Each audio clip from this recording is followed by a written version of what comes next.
Happy Sabbath. We're going to be giving you just a little bit of our story, of our experience in the country of Zambia. And as you saw from the children's story, it's a country kind of to the southern part of Zambia, a country that I've heard about as long as I can remember.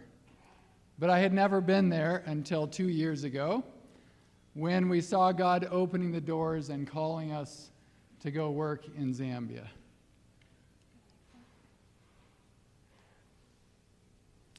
Here's us getting ready to go. Imagine taking your 3 kids and your wife moving to a country where you've never been. You kind of have an idea of what to expect. You've heard stories for as long as you can remember. And even relatives of mine have been there. Friends through the years have all worked at a place called Riverside Farm. How many of you have heard of this place? All right, a bunch of people. How many of you have been to Zambia? Couple in the back. Have you been to Riverside? No? Okay. Awesome. And then my 3 kids. I'm thankful for that. So as we started on this journey to this place called Riverside Farm, there's a lot of unknowns. And you kind of feel like Abraham did, where God said, I'm going to send you to a place that you don't know. And Abraham, what did he do? He went. And so that's been our experience with Zambia. So we're going to be just telling you a little bit about it, and we'll start by showing you what the farm looks like. So it's a large farm. It employs, I'd say, over 300 people. There's a primary school, a secondary school. There's an adult education program, like a post-secondary education where they can learn tailoring, evangelism, all kinds of outreach opportunities. Also, bananas. There's lots and lots of bananas. So they sell bananas locally. That mainly supports the farm. Is there anything I missed? And they also do a lot of outreach. So they've been training Bible workers in Zambia for many years. Anywhere you go in Zambia, you'll find people that know about Riverside Farm. One of our friends there has built over 1,000 churches in the country of Zambia. So it's really an unusual place because you see churches all through the country, but when you realize that nobody drives anywhere, you see why. Because if you can't walk to church, you don't go. So one question that everybody asks us about Zambia, basically, is what do you do there? What's your role on this farm? And for me, my role is primarily to cook. No, I do a lot of cooking, I think. But everything's from scratch. Ingredients are a little bit hard to get. But I do a lot of cooking. I do a lot of feeding people. I have, of course, my children I'm homeschooling, so I take care of them.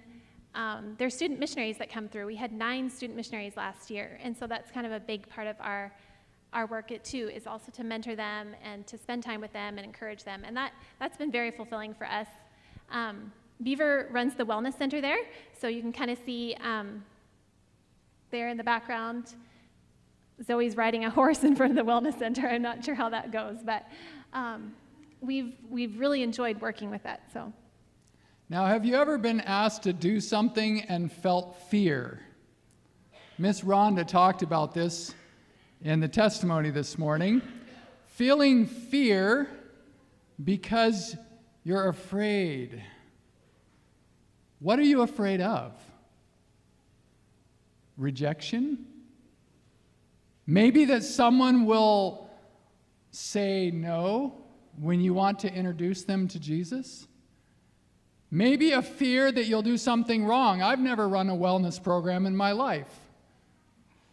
I'm going to a country to run a wellness program, and by God's grace, I had a little bit of experience working at Wildwood many years ago as a nurse, and then I got a little training there before we went to Zambia.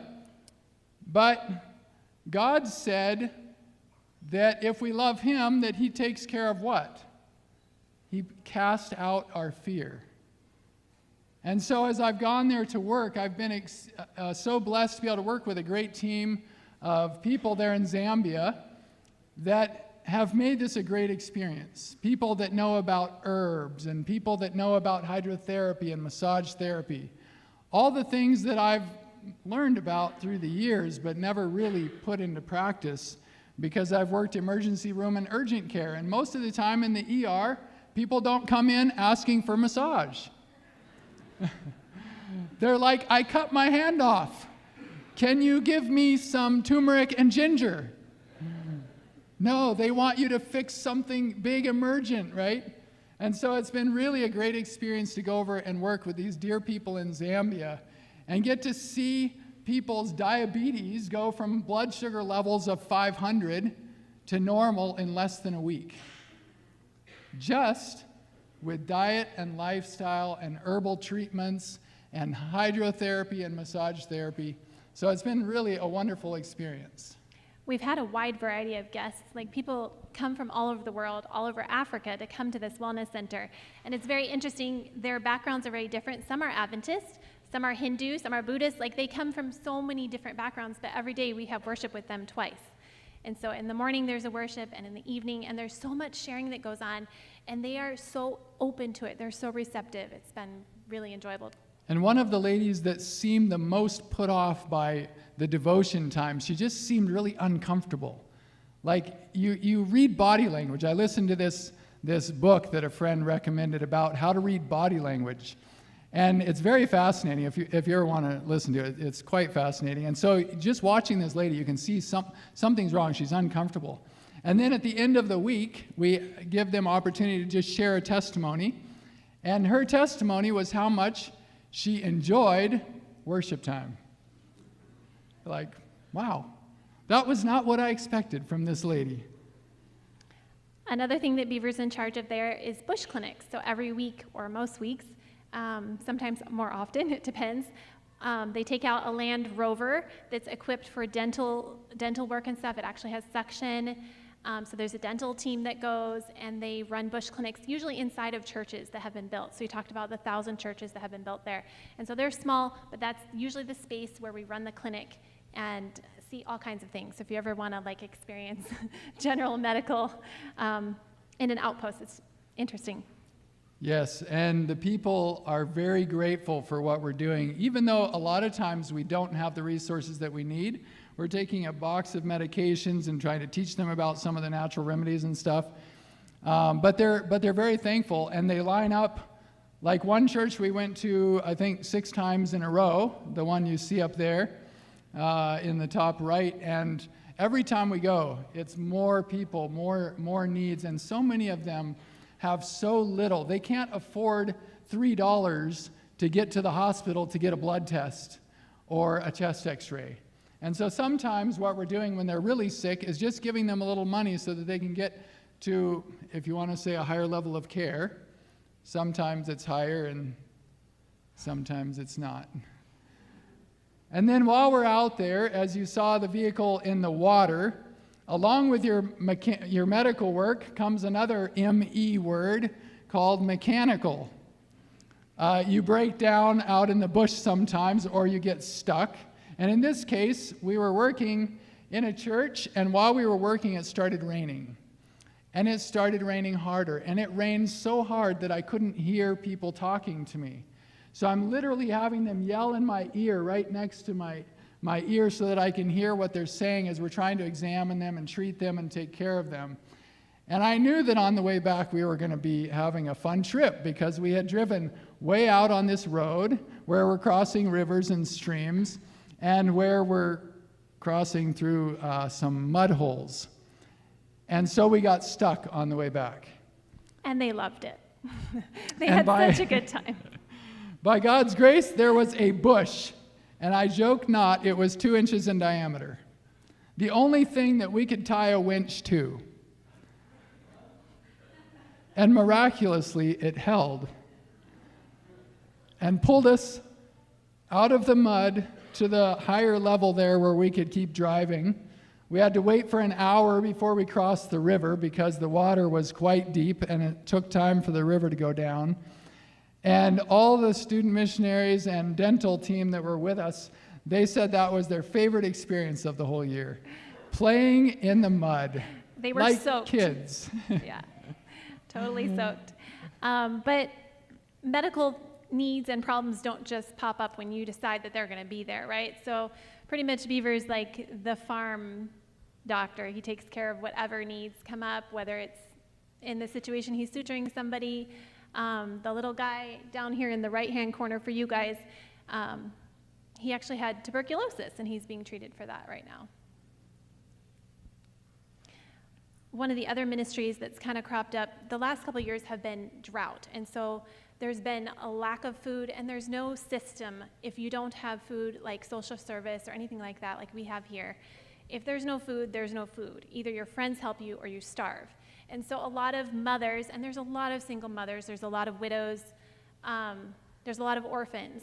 A lot of them just didn't have any resources. And so in this picture, you can see two babies. They're twins, Jacob and Paul, and the mom standing right beside Zoe in the middle there. Her name's Carol.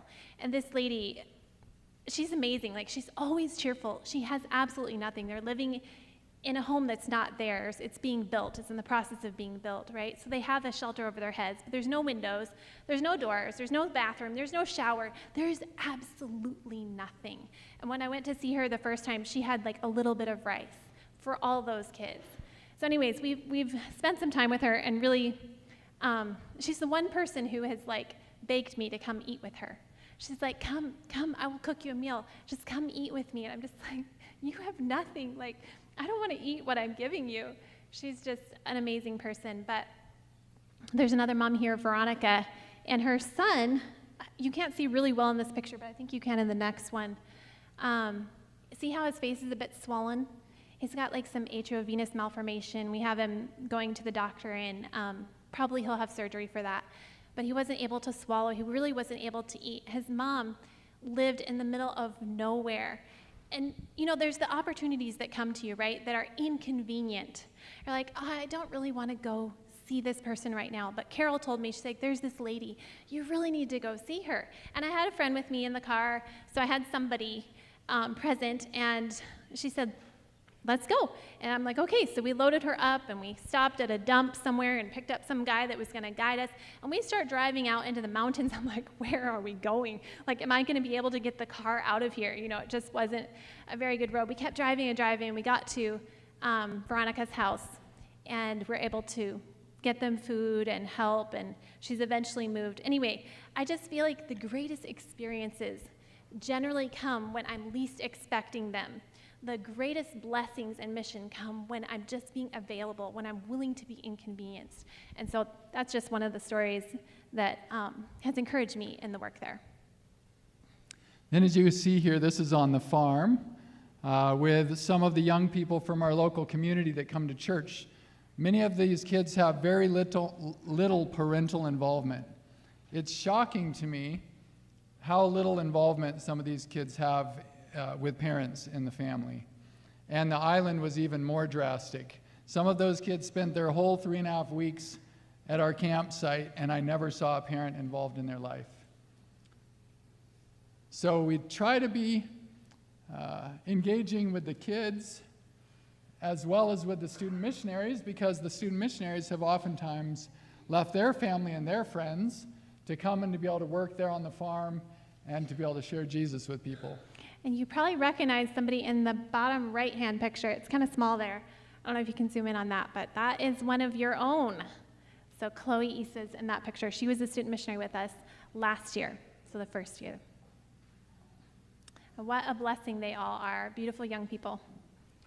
So we went to Zambia to do medical work, to do wellness, and to do bush, work in these remote villages. And then God said, well, I've got something else in store for you. And an organization called Child Impact, who some of you have probably heard of, they said, we want to reach all these remote villages on the river that borders Riverside Farm, hence the name Riverside.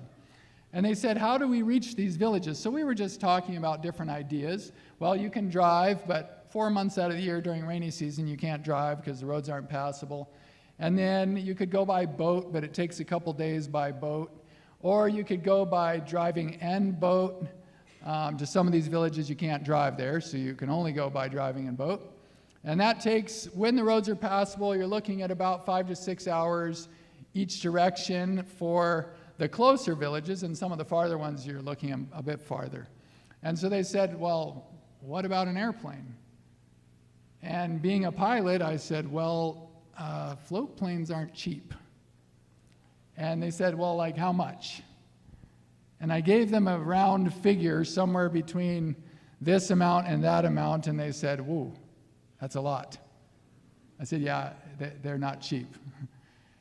And they said, well, let's just pray about it and see how God leads, and start planning and researching and doing all this stuff, just kind of fundraising. And 3 months later, we were buying an airplane. God is amazing. We told them all the possible troubles and all the possible trials and the difficulties, because we've been through this before. We've seen it happen. We worked some in Mongolia before and worked with airplanes there. We know the difficulties, and we tried to tell them. But you know what? God works beyond our expectations, and he's created so many opportunities.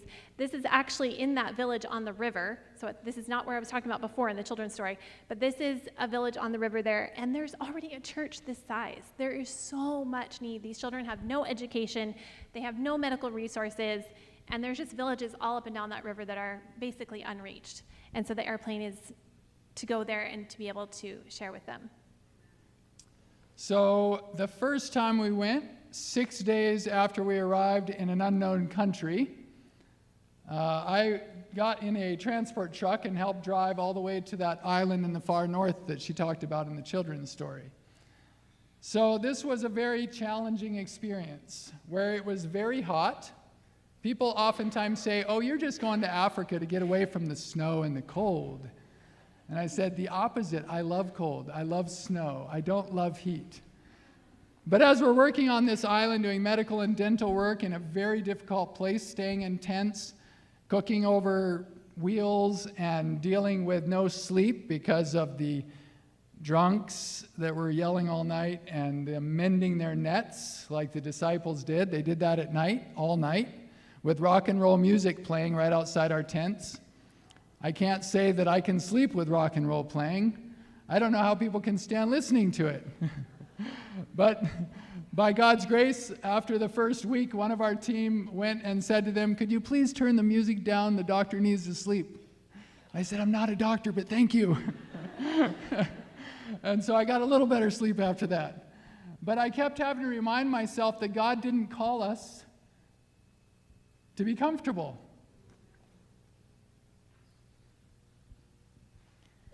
That's right. God doesn't call us to be comfortable, but he still calls us to go. And after Beaver was on the island for about 3.5 weeks that first year, the kids and the rest of the group were going to join him. So me and the kids, there was like 3 vehicles that were headed there. And I won't recount all the difficulties, but the devil really didn't want work to happen on that island. And so he created every obstacle possible. Cars broke down, different things happened, accidents, whatever. So we're driving there, and we're down to 2 cars now. We had to leave a car by the roadside and someone with it. And we were so excited. We were almost there. We'd driven over 20 hours on rough roads. We were so excited. And we're rounding the corners, and as we come around, we're going fairly quickly. And Zoe and Liberty and I were with the first driver in their vehicle. And he's a very experienced driver in Africa. He's lived there over 50 years. And he saw the vehicle behind us, and he said, hey, they really need to slow down. And so Zoe got on the radio, and she starts telling them, you need to slow down, you need to slow down. But they couldn't hear us. The car's rattling, the windows are open, like they didn't hear the message. And they came around this really sharp curve. It's well known, I guess, in that area, but they didn't know it. And they came around that curve, and we watched them as the vehicle rolled. And it was just covered in a cloud of dust. As we looked behind us, it was just covered in a red cloud. In that moment, there's panic. Like you can feel the fear, right? My son was in that vehicle. My friends were in that vehicle. Are they still alive? Like what happened, right?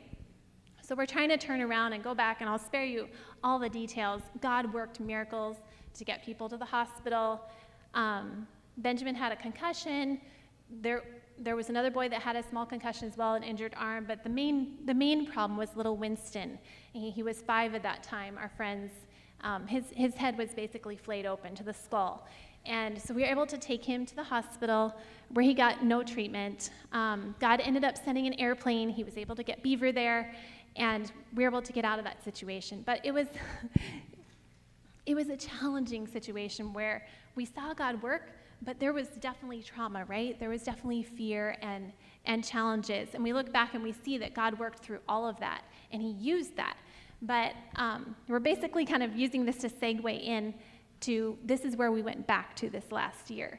So we walked that same road again. We traveled that same road and the same journey, but this time we decided to do it as a family. So rather than Beaver go by himself to the island, we all went together.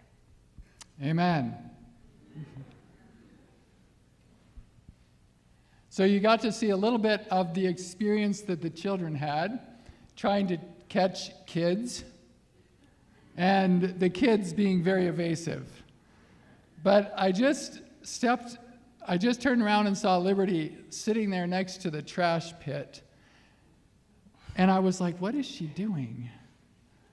I thought she must be trying to catch a goat. And so I started videoing. And that's the video that you saw with that goat getting caught and crying out. The sound of a kid crying sounds just like my kids when they cry. And on the farm at Riverside, they have quite a few goats, and you hear them crying all the time when they're whatever. And it's always like, okay, it's not a person. I don't have to get adrenaline elevated. Because, of course, real people get hurt sometimes too, right? And so it was a miracle of God's grace that provided for an Air Force airplane to get the kids from the far north in a place called Mbala, down to Lusaka, where the one kid had surgery, and God provided. So that was a huge blessing. But being here on the island with my family was a much better experience, because even though the tents were challenged, the wind was severe, breaking tent poles, tents falling flat, us having to take the tents down so they didn't all get broken, tying them up. Thankfully, I had some parachute cord, and we had to tie up every tent there. And then the other fun experiences. So we just wanted to share a little bit about this, because for us, it was an impactful experience to be there, right, on the island for 3.5 weeks, so far separated from everything. I remember when we first took the boat across to the island, we had all our stuff, right? You have tents, and we had evangelism stuff, we had a generator, we had water, because there's no pure, clean water on the island. We had all this stuff, and we're unloading it, and I was praying that we could leave, because, the sun's dipping lower and lower, and it's not like here where the sun stays up late in the summer. The sun goes down at almost the same time every day, like within an hour the whole year. So I knew the sun was going to drop right behind that mountain. And as we're going on the boat there, I'm like, Lord, we're going to get there in the dark. It's going to be dark. And it was. It was almost dark when we get there. And everybody's taking something. They take your water, they take this, they take that, and they just, even little kids, because they're hoping they'll get paid a little bit, and they just climb up that little mountain on the island, carrying everything in the darkness. And literally, you don't know where everything's going. So we finally get to this where they had previously built a church structure. And I remember trying to set up a tent with Zoe. And there's literally like 30 kids, probably at least 30 kids all around us, standing so close you can't even open your tent poles. Trying to get back a little bit in the dark. I've got my headlamp and the bugs are on you. And you're trying to it's literally just challenging, from the minute you set foot there. But it's so cool too to see, okay, we got the tent up. That's the first step. So if you've never experienced diarrhea with a pit toilet, you should come to Zambia to work on the island. So yeah, that's our toilet, and that was our stove. So they take the center of a wheel and they put charcoal in it, and that's what we cooked on for 3.5 weeks. And this is where we bathed. The first day we were there, I told the kids, we're going to go get clean, because we've been traveling, and I want to get in this water and get clean. We're gonna go down and swim, and we couldn't find a place to swim. There's the guys area and the girls area, And then finally I'm like, okay, we're just picking here. Like, this is gonna be it. I don't see anybody right here. So I'm like, okay, kids, get in the water. And I'm like encouraging them, we can do this. You know, I don't see any crocodiles. We're gonna be fine. So we get into the water, and I get out, and there's this strong smell. Like, it was so strong. I'm like, it smells like pee. Like, it smells like, where is it coming from? And so I start looking all over the shore, and literally the whole area where we were was littered with human excrement. Like, it had dried. And so I didn't recognize it. It didn't look normal. It was bleached by the sun, or I should have seen it. Anyways, that's what they used for their toilets, because they don't have toilets on the island. And I didn't know that. And here we are swimming right there in that water. And the waves wash up on the shore. So you don't know really if you're getting clean or not. Experiences. But they said the crocodiles only came out after 8. So we were sure to be out of the water by 7:59. Lots of malaria. Now, for those of you that aren't familiar with malaria, it's a parasite that only kills about 250 to 500,000 people a year around the world. Yeah, that's not very many. I mean, that's just like twice the size of Spokane. And this island had a lot. There was a lot of malaria on this island. We treated a lot of people with malaria. There's all kinds of other illnesses, you know, the diarrheas, the vomiting, the abdominal pain, you know, the list goes on.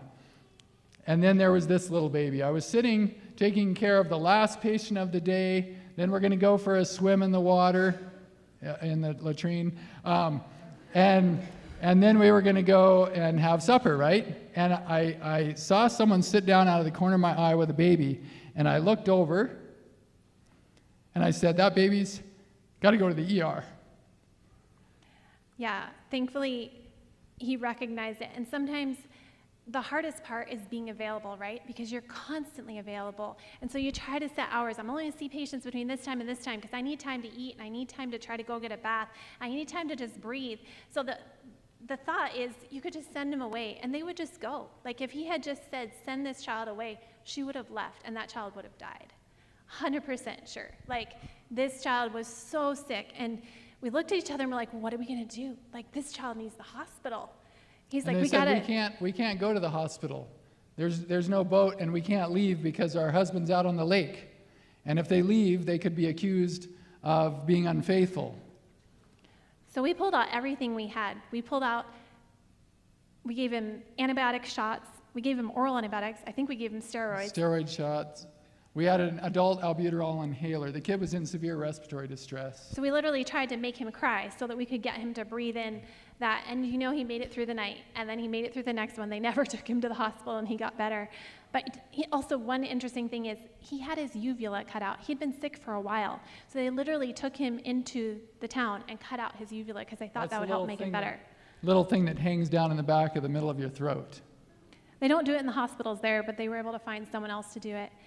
And these are the evangelistic meetings that, we're kind of running out of time, so I'm trying to speed through here. But we had every night, and people attended them very well. So we'd run a generator and hang a sheet, and that's where we would share the stories with them. So This is our dental team. this is just a little video of like the church structure where we would see the patients and do the clinics and stuff. So there's several thousand people that live on this island, and I think we saw a good portion of them over our 3.5 weeks there.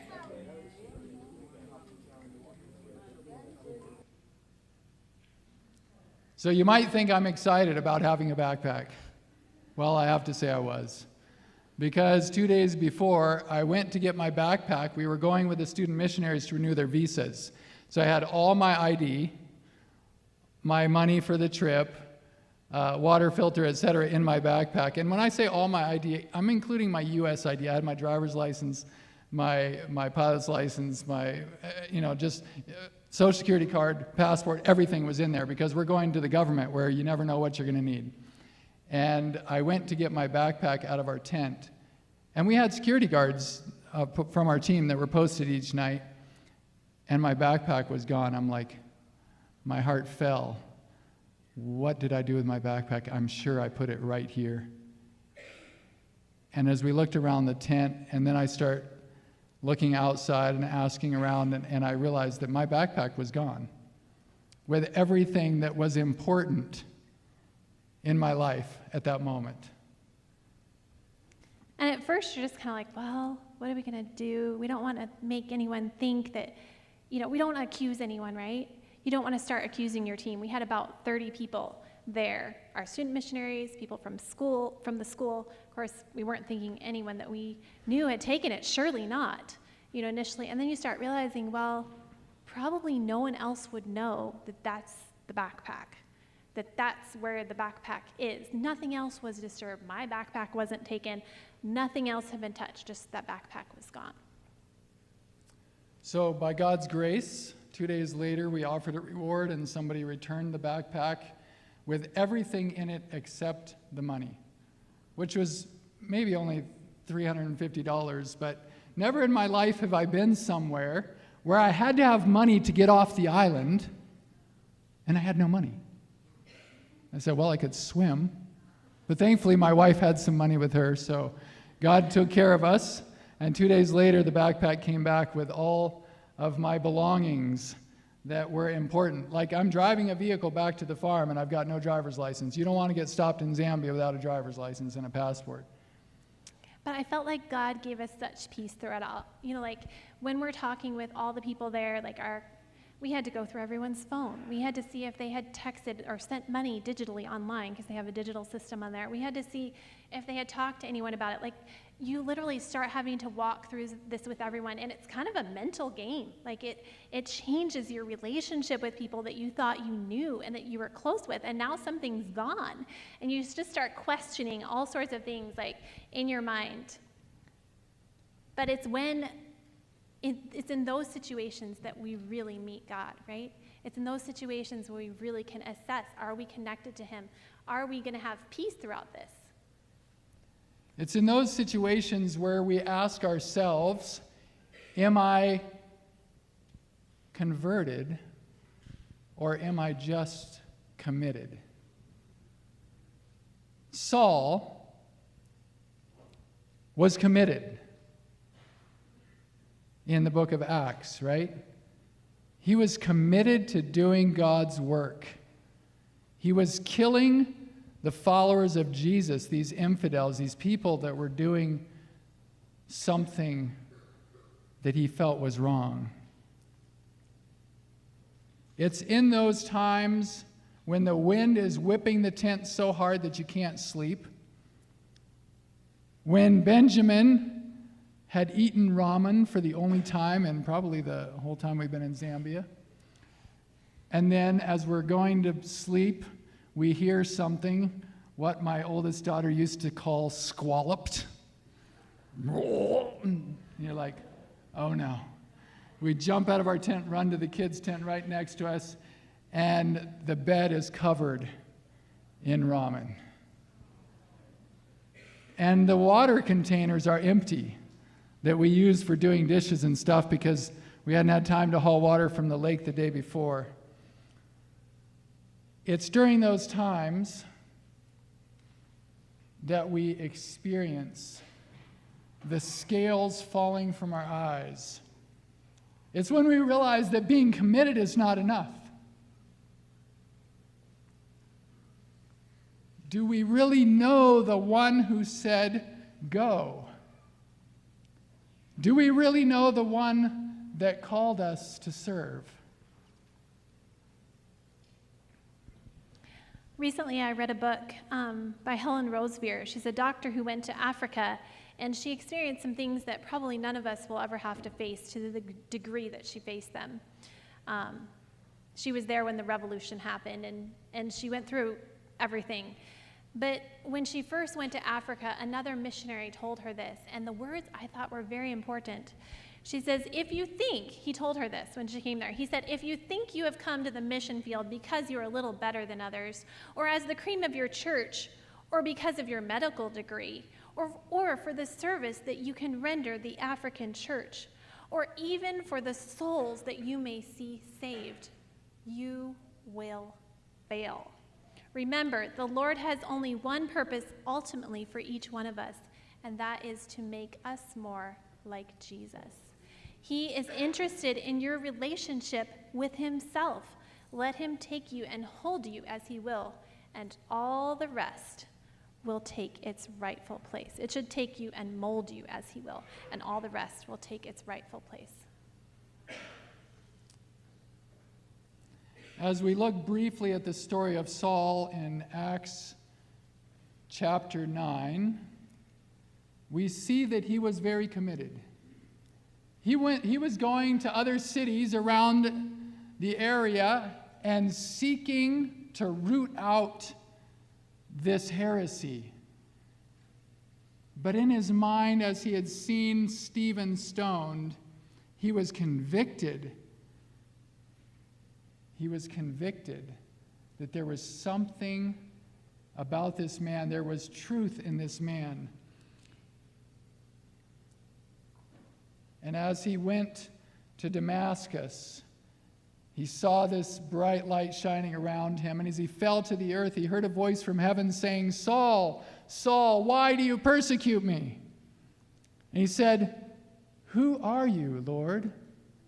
Here is a Saul who was serving God. He was the Pharisee of the Pharisees. He was perfect in his eyes and in the eyes of the leadership of the church.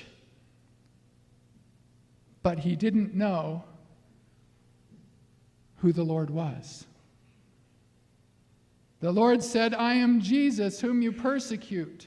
It is hard for you to kick against the pricks." And he, trembling and astonished, said, "Lord, what would you have me to do?" And the Lord said, "Arise and go." Arise and go into the city, and it shall be told thee what thou must do. Saul knew the scriptures. Is it enough just to know the scriptures? Saul knew Jehovah. Was it enough just to know Jehovah? He was devoted. He was committed. He did everything right. But is it enough to be committed? He asked the question, "Who are you, Lord?" It's a question that each one of us needs to ask.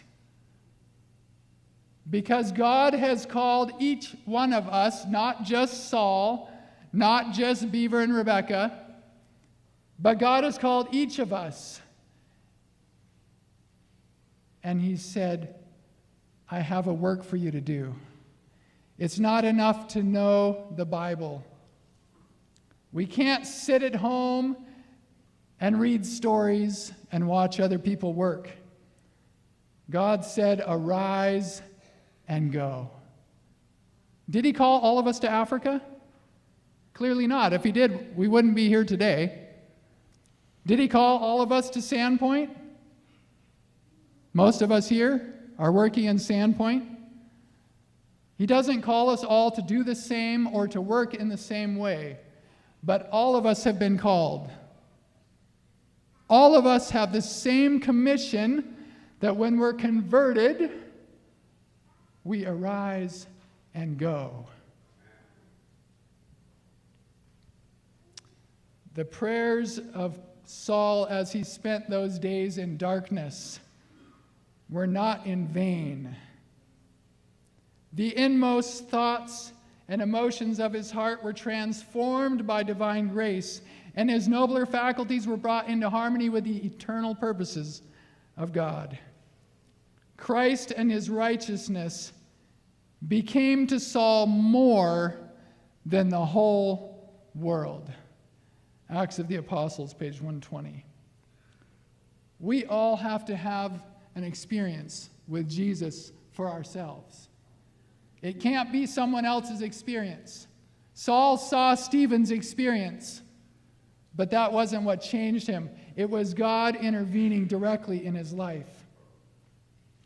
We all have to have these scales removed and be converted, not just committed.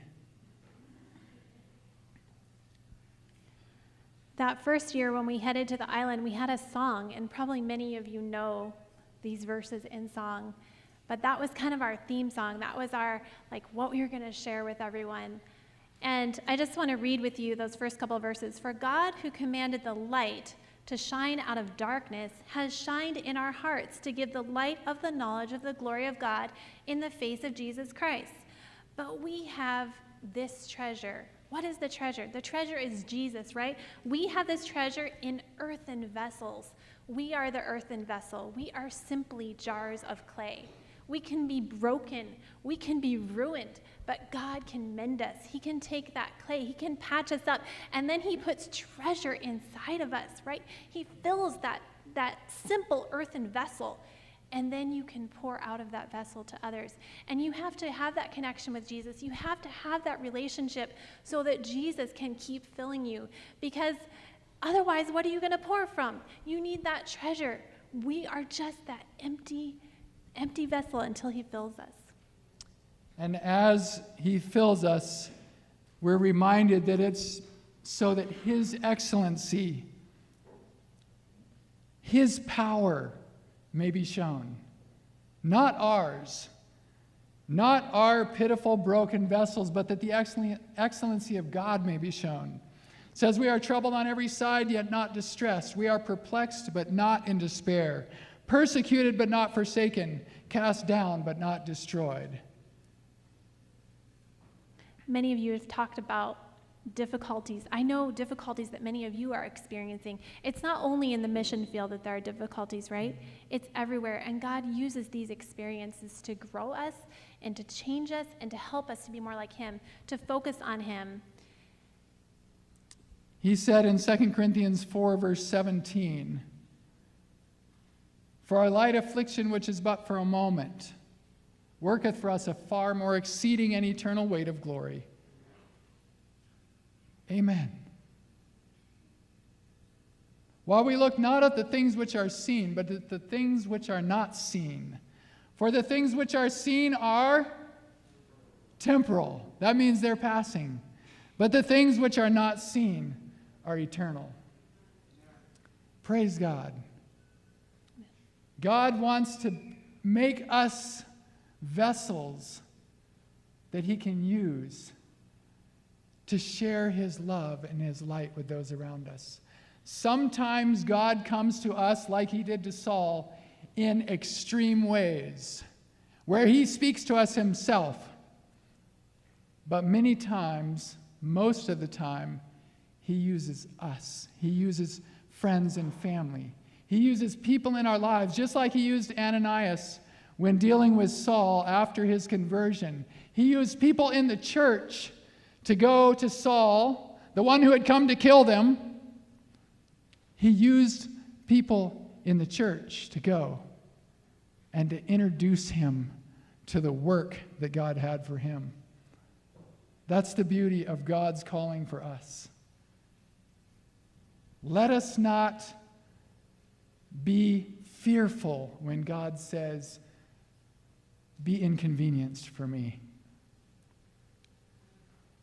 Let us not be fearful when he says, be uncomfortable for me. Be available for what I have in store for you. Because it's through the greatest difficulties in life that we often experience the deepest growth and relationship with Jesus. My prayer for us is that we will not just be committed, but we will experience the conversion that Saul experienced. Amen.